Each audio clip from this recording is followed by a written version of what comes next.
There is a reason Machiavelli warned leaders to distrust the impulses that make them feel powerful. He understood a truth that echoes far beyond politics and stretches deep into the private world of male desire. The quickest way to control a man is to convince him that his cravings are his compass. Once a man mistakes lust for direction, he loses the ability to see the architecture of the situation he is walking into. He thinks he is progressing toward pleasure, when in reality he is drifting into someone else's strategy.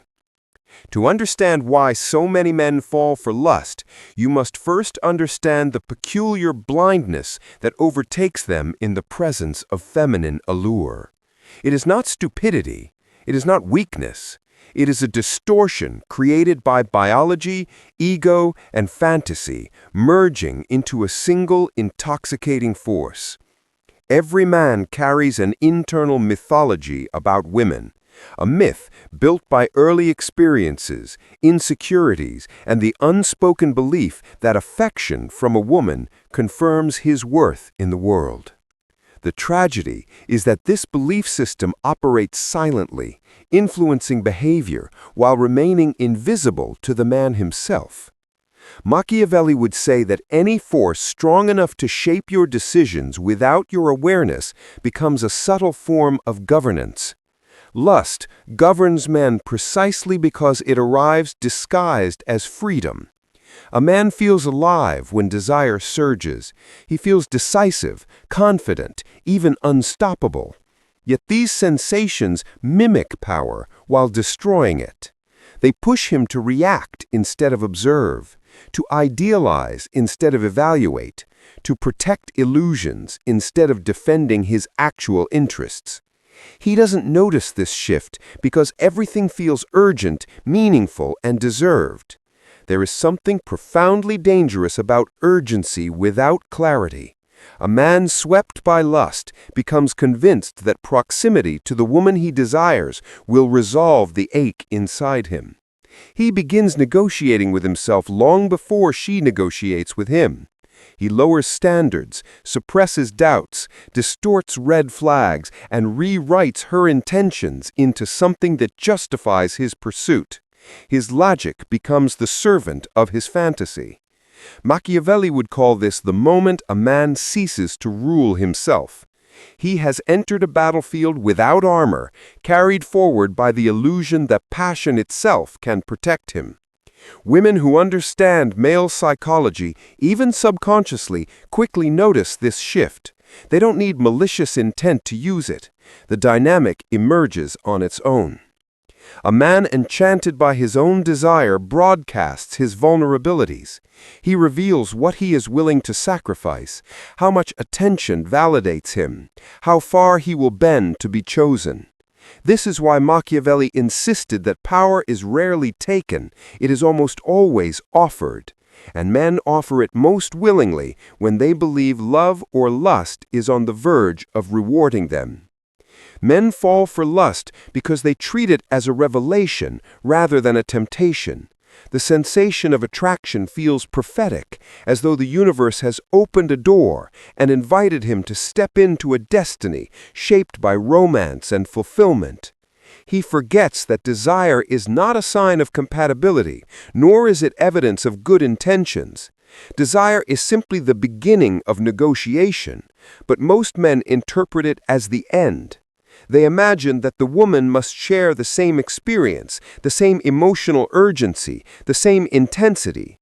This assumption sets the stage for disappointment, manipulation, or emotional debt.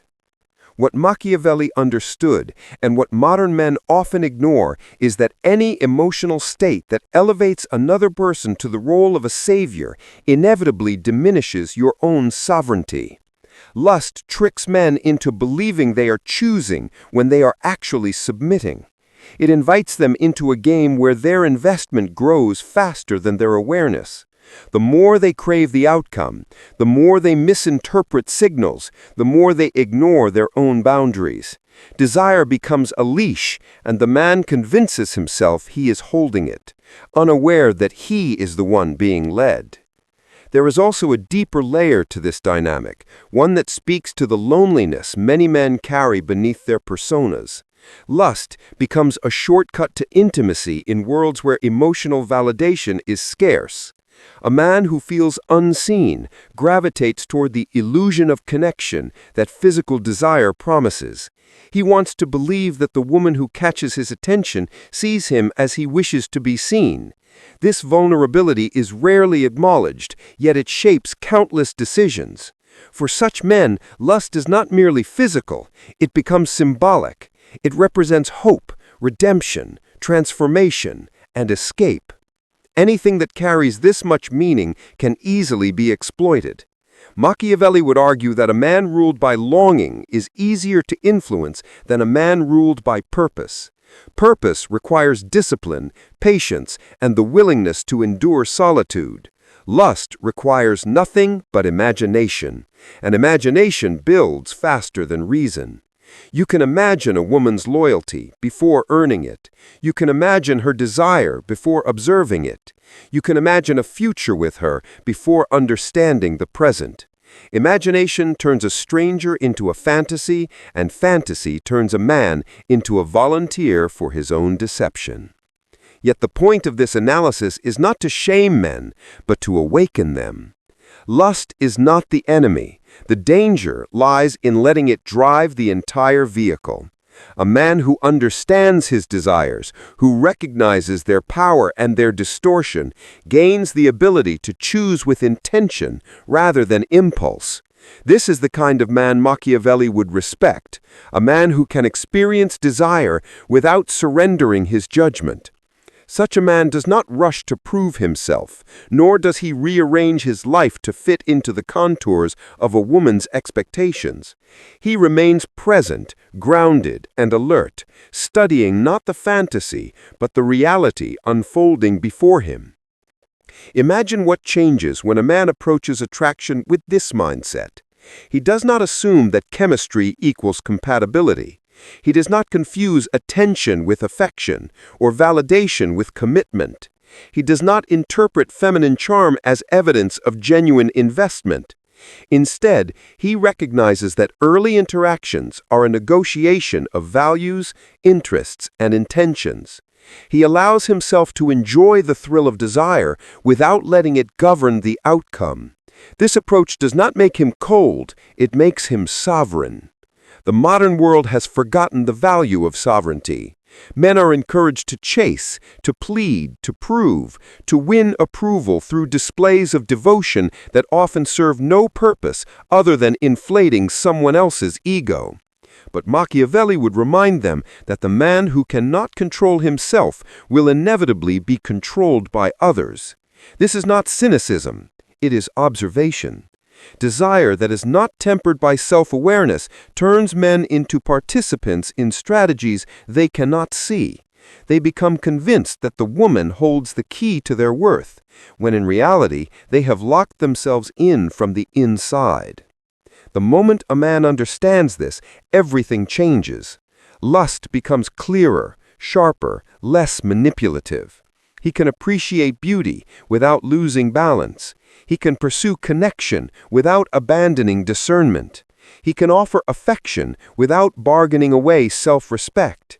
He can walk away from situations that insult his intelligence, no matter how attractive they appear. And most importantly, he becomes immune to the emotional traps that once dictated his behavior. This is the kind of man Machiavelli believed could navigate any terrain, a man capable of feeling deeply while thinking clearly, a man who does not confuse longing with destiny, a man who does not surrender his judgment to the chaos of desire, a man who understands that lust is not a path, it is a doorway. You can walk through it wisely or blindly. One path leads to clarity, power, and self-respect.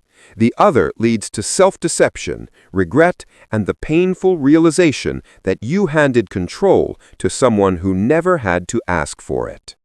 And that is why most men fall for lust, not because they are weak, but because they were never taught how powerful their desires truly are.